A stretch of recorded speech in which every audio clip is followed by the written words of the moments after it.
Kawawang mag-ama, wala silang kaalam-alam na nasa akin ang kaibigan nila. At mas yayaman pa ako sa lahat.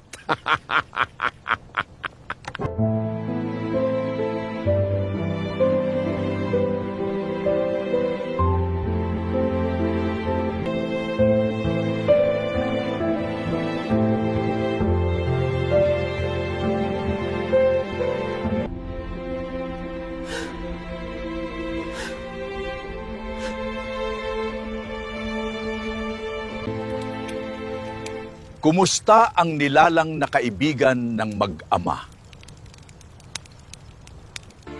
Maayos naman siya, Don Ramon. At nasa kulungan niya ngayon sa basement natin.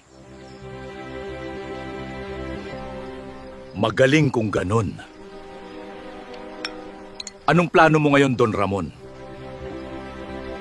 Ngayon natin susubukan ang kapangyarihan niya at hihilingin ko na bigyan niya ako ng madaming ginto. At kung hindi siya susunod sa'yo, Don Ramon, papahirapan natin siya hanggang sa mapagbigyan niya ang gusto ko. Dalhin niyo ko sa kanya. Masusunod, Don Ramon.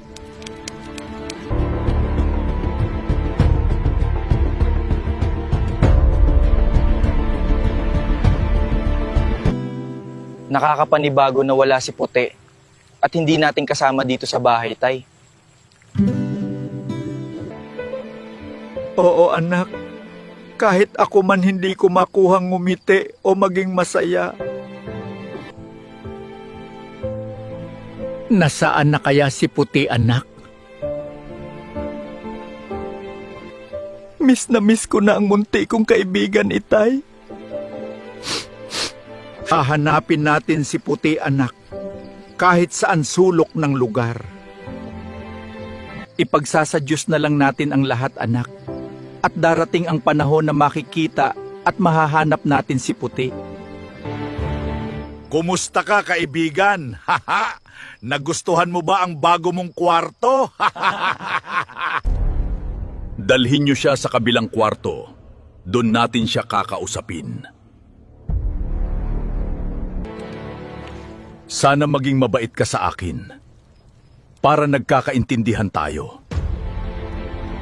Siguraduhin mong gagawin mo ang lahat ng gusto ko kung hindi papahirapan ko ang mga kaibigan mong si Mang Isko at Kaloy. Ngayon, hinihiling ko sa'yo na bigyan mo ko ng maraming ginto.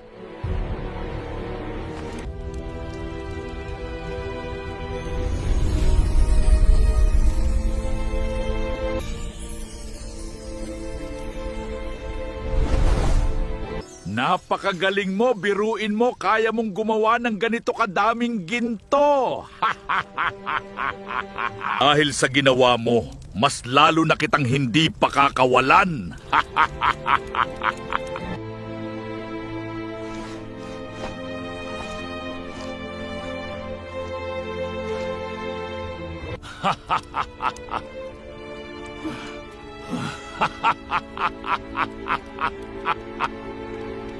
Ang galing mo, kaibigan. Biruin mo. Ginawan mo ng madaming ginto si Don Ramon.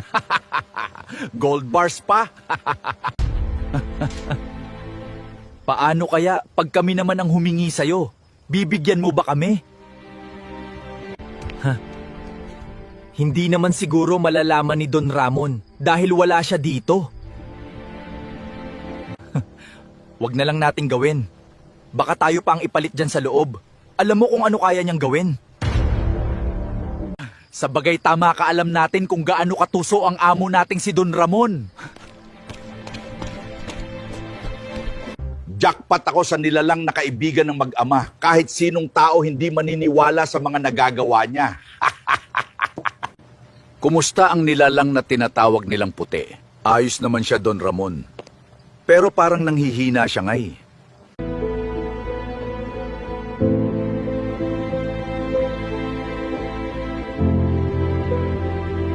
Ganon talaga pag gumagamit siya ng kapangyarihan kagaya doon sa maisan. Nakita nyo, pagkatapos niyang pinabunga lahat, bigla siyang hinimatay. Paano ngayon yan, Don Ramon? Nanghihina siya ngayon. Hayaan nyo, wala tayong pakialam sa kanya. Hanggang andito pa siya sa puder ko, dapat niyang gawin ang lahat ng gusto ko. Maghanda kayo, pupuntakan natin ng mag-ama para hindi sila magduda na nasa akin si Puti. Napakawais mo talaga, Don Ramon. Dapat lang.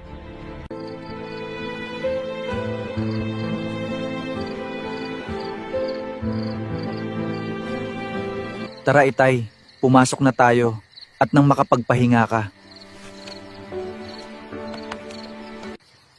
Nakakapanibago, anak. Parang ang lungkot ng bahay na to nang wala si Puti. Oo nga Itay, nakakapanibago, napakalungkot. Kasi nasanay na tayong andito palagi si Puti kasama natin. Kung balikan natin dun sa Maisan Itay kasi imposibleng maglaya si Puti. Alam ko sa puso ko na naging masaya si Puti sa piling natin. Tama ka, anak. Puntahan natin sa Maisan. Baka may makita tayong bakas doon ni Puti. Tay, tayo tutungo na sa Maisan. Magbabasakali tayong may makita tayong bakas ni Puti.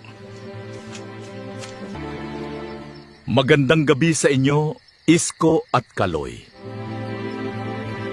Magandang gabi din sa'yo, Don Ramon. Bakit ka po napunta dito at ganitong 10 oras ng gabi? Hindi nyo ba muna ako patutuluyin sa loob ng bahay nyo? Pasensya na, Don Ramon.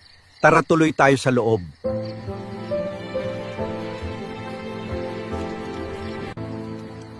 Ano po ang pakay nyo, Don Ramon? At napadpad kayo rito? Naparito ako upang sabihin sa inyo na ibibigay ko na sa inyo ang lupa at wala na kayong babayaran kada buwan. Ganon, maraming salamat po sa inyo. Tatanawin namin tong utang na loob. Totoo lahat ng sinabi ko, Mang Isko. Ibibigay ko na ang matagal niyong hinahangad na lupa ng kinatitirikan ng Maisan mo. Kung ganun, Don Ramon, maraming salamat sa kabutihan mo. Ngayong nasabi ko na ang kailangan kong sabihin, ako'y tutungo na Isko.